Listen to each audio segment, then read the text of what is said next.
कभी सोचा है कि अगर भविष्य किसी को चेतावनी भेज पाता तो वो क्या होती? कोई सलाह नहीं, कोई भविष्यवाणी भी नहीं, बल्कि एक सीधी सच्ची, दिल दहला देने वाली चेतावनी। आज हम एक ऐसी ही कहानी के जरिए अपने मन की गहराइयों में उतरने वाले हैं। तो तैयार हो जाइए, क्योंकि ये सफर आपको सोचने पर मजबूर कर देगा। जरा सोचिए, देर रात है, चारों तरफ सन्नाटा और आपके फोन की स्क्रीन पर ये मैसेज चमकता है। कोई मजाक नहीं, कोई स्पैम नहीं, बस ये ठंडे डरावने शब्द। कैसा महसूस होगा? हमारी आज की कहानी बस यहीं से शुरू होती है, एक ऐसे मैसेज से जो शायद वक्त के पार से आया है। चलिए मिलवाते हैं आपको अर्जुन से। अर्जुन एक बड़ा लेखक बनना चाहता है, पूरी दुनिया घूमना चाहता है, फेट होना चाहता है।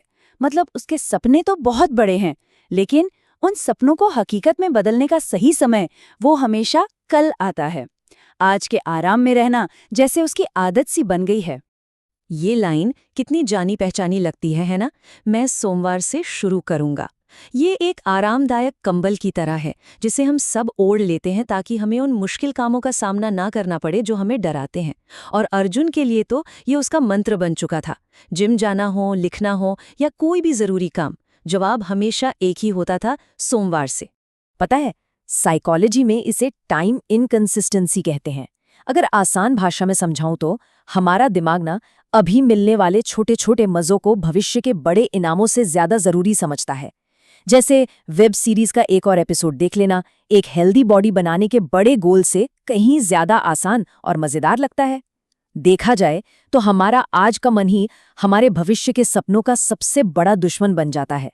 तो हाँ, वापस आते हैं अर्जुन की कहानी पर। जब उसे वो पहला डरावना मैसेज मिला तो उसने उसे मजाक समझकर इग्नोर कर दिया। सोचा शायद किसी दोस्त की शरारत होगी। उसने फोन साइड में रखा और सो गया।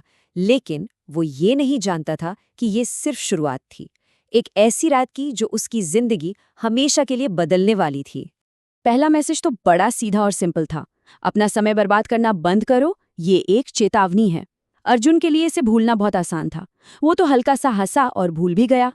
लेकिन कुछ घंटों बाद उसके फोन की स्क्रीन फिर से जली और इस बार के मैसेज ने उसकी हंसी छीन ली। इस शुक्रवार को फैमिली डिनर मत छोड़ना। अर्जुन का दिल जोर से धड़का। उसने सच में अपने दोस्तों के साथ जाने के लिए डिनर छोड़ने का प्लान बनाया था। ये कौन था? क्या कोई उसे देख रहा है? और फिर वो मैसेज आया जिसने अर्जुन की दुनिया ही हिलाकर रख दी। एक ऐसा राज जो उसने अपने दिल की गहराइयों में दफन कर दिया था। उसके हाथ का वो निशान। नहीं, अब ये मजाक बिल्कुल नहीं था। ये एक ठंडा भयानक डर था जो उसकी रूह तक पहुंच गया था। जो भी ये था वो सिर्फ अर्जुन को जानता नहीं था, वो अर्जुन का ही एक हिस्सा था। तो सवाल ये उठता है कि ये चेतावनी किसी दोस्त की सलाह से इतनी ज्यादा असरदार क्यों थी? वो इसलिए क्योंकि ये किसी बाहरी इंसान से नहीं आ रही थी। ये उसकी अपनी ही भविष्य की आवाज थी। एक ऐसी आवाज जो वो सारी गलतियां कर चुकी थी और अब उनके बोझ तले जी रही थी। ये पछतावे की आवाज थी। और कहते हैं ना, पछतावा सबसे बड़ा टीचर होता है। बस यही था अर्जुन के लिए वो टर्निंग पॉइंट। उसका सारा शक, सारा अविश्वास, सब खत्म हो चुका था। अब उसके सामने एक भयानक हकीकत थी और उसे एक चुनाव करना था। या तो वो इसे नजरअंदाज करके उसी रास्ते पर चलता रहे, या फिर इस चेतावनी पर अमल करके अपनी जिंदगी को बचा ले। देखिए, ये स्लाइड अर्जुन के दिमागी सफर को दिखाती है। सबसे पहले उसने यकीन नहीं किया, नजरअंदाज किया। फिर जैसे जैसे मैसेज पर्सनल होते गए, डर और चिंता ने उसकी जगह ले ली। इसके बाद उसे एक भयानक एहसास हुआ कि ये सब सच है। और आखिर में यही डर उसे एक्शन लेने पर मजबूर कर देता है, क्योंकि अब कुछ ना करने का नतीजा उसे साफ साफ दिख रहा था। और ये बदलाव कितना बड़ा था वो यहाँ साफ दिखता है।